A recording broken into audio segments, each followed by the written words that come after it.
Hey, ladies and gentlemen, bienvenidos to the first episode of the series LEFREAK WHO, where I'll be explaining a bit more what LEFREAK is all about. Um, Basically, like what's in my mind with this project, what I want to achieve, where this idea comes from, and what are the main pillars of it, especially. Um, or, in other words, it's just me trying to make sense out of this creative and chaotic mind of mine.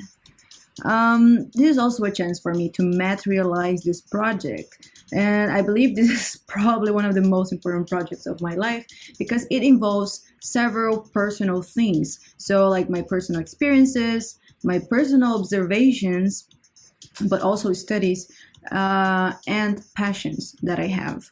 So basically, that's my baby. And just like mother, like daughter, this is a really freaky baby. But, anyways, let's just start.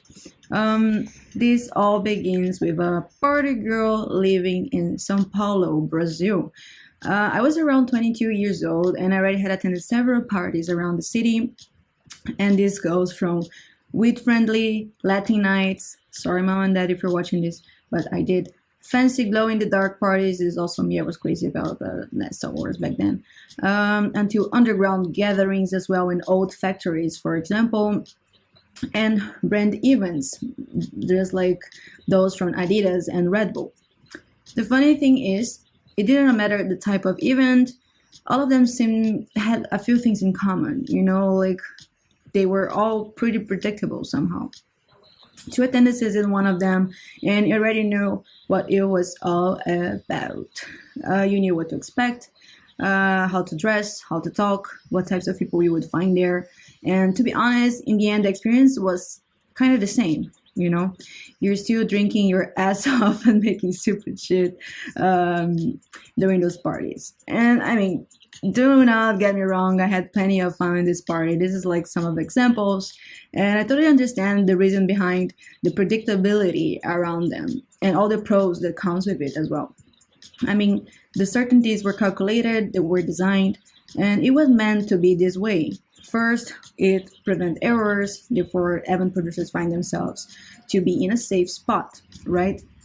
Second, we also know that people prefer predictable events where they find themselves being comfortable in that space because they know how to behave. After all, we humans, what we most aim is actually to connect and to be part of something. And I mean, if you think about this, what is easier than connecting with people that look like us, that we know how to approach them or how to deal with them? And this is the whole point behind predictability in those parties, to build a community, to reinforce a mindset, and promote a lifestyle. However, seeing that a megalopolis like Sao Paulo had such predictable parties was quite appealing to me, DJs and musicians in a stage, in a corner, playing some jams of the community, pop, MPB, techno, you name it. The crowded smoking area, you also the usual club lights and smoke effects, and if you were lucky enough, you could find some other activities like games or dancing contests, performances, or even thrift shops or tattoo studios, like doing some tattoos there. So I started to wonder why all of them feel so ordinary. I spot an opportunity in the lack of the immersion and creativity of those events. So I started my journey to comprehend how does this event and entertainment industry work, and what is the potential behind those industries as well. With my research, I've discovered that entertainment sector is actually composed by a really diverse range of subsectors, and it goes like music, art, amusement parks, museums, video games, fashion, cultural events, so many things. Actually, one of the most interesting ones for me was the nighttime economy and the potential that it has to reinforce the community in cities, as well the city brand and the culture and dynamic atmosphere of the city. Actually, in the UK, the nighttime economy activity has been used to drive urban regeneration in cities like Manchester and Newcastle upon Tyne. Some of the benefits when investing in the nighttime economy are actually adding vibrancy and a sense of uniqueness to a location, as well as create social cohesion and inclusion. And we should keep in mind the role that culture can play in overcoming threats of isolation, anxiety, and depression. So this is really important here. Like, if a city has this offer of opportunities for people to interact, I think it's a great way to decrease those cases that are becoming more and more common in the contemporary world.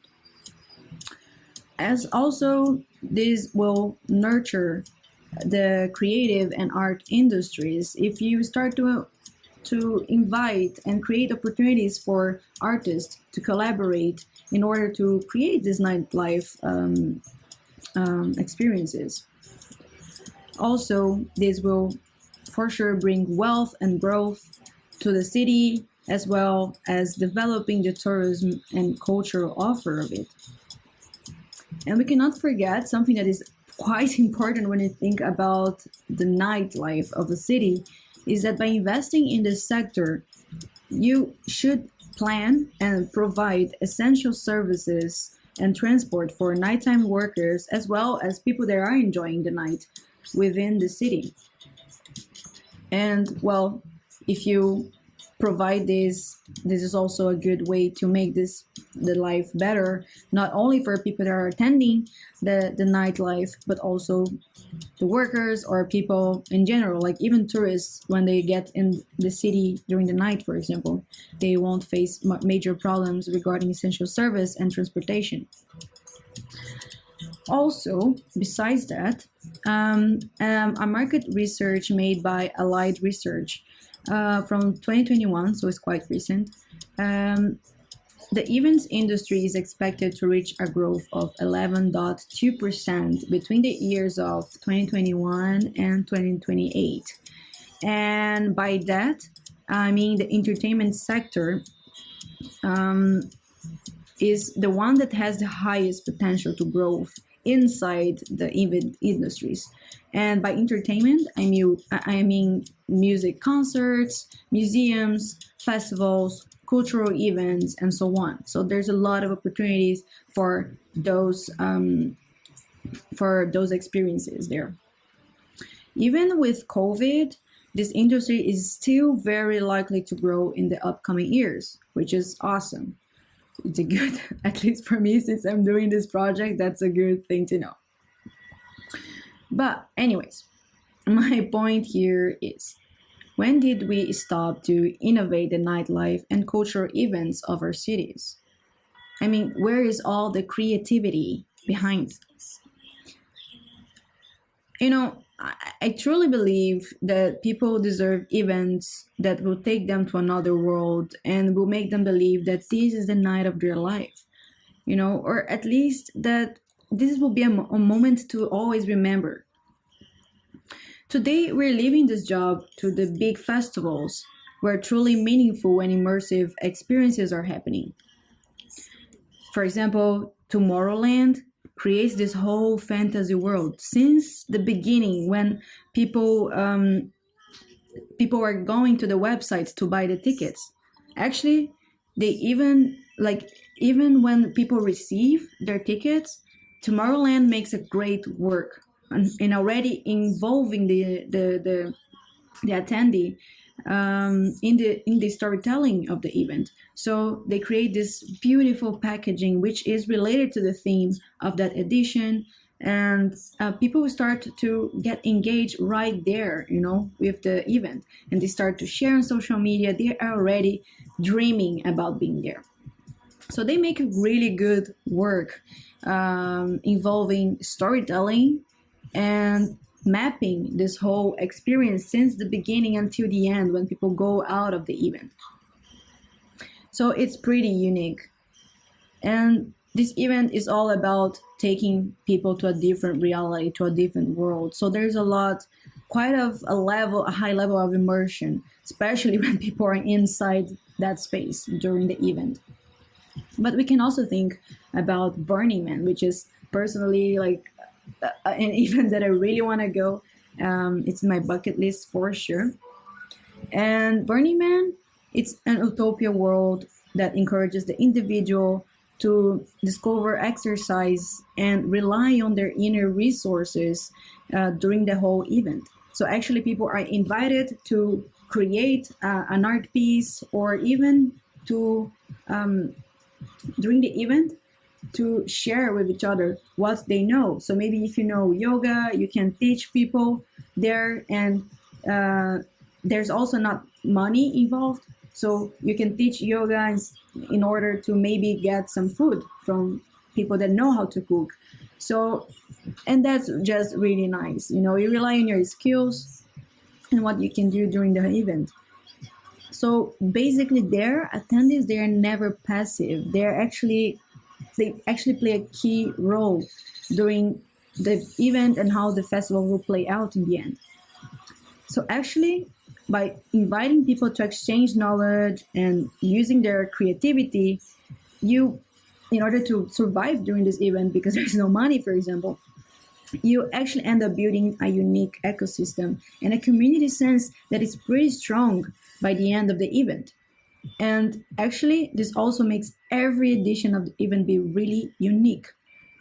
You never know what happened there if you were not there, and because you know, you never know what is going to happen and what types of people you find and what type of skills they will share, and what you will end up sharing with each other.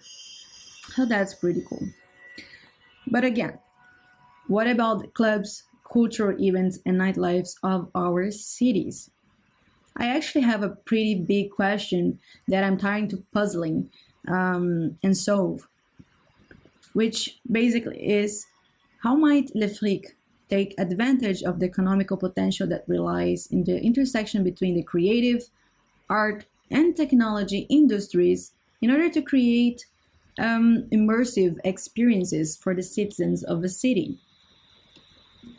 In other words, can we create a space that, instead of fostering fitting in or being in the comfort zone, that will actually foster the attendees' creativity, uniqueness, and even growth, and at least create an experience or a journey that take them to a different reality that won't be perceived as a simple club or gallery or a cultural venue? Well, I dare to say that there is a way to do this, and I have been spending quite some time studying it and trying to figure it out in this beautiful mind of mine. But I will only share this with you in the next episode of LEFREAK WHO, where I will be talking about human perception and storytelling, which, in my opinion, are the main two components of truly immersive experiences. Thank you, notification. I know it's my writing time. I have to go, and that's why I'll leave you here, and I hope you liked it, and I hope to see you in the next episode. So, auf Wiedersehen!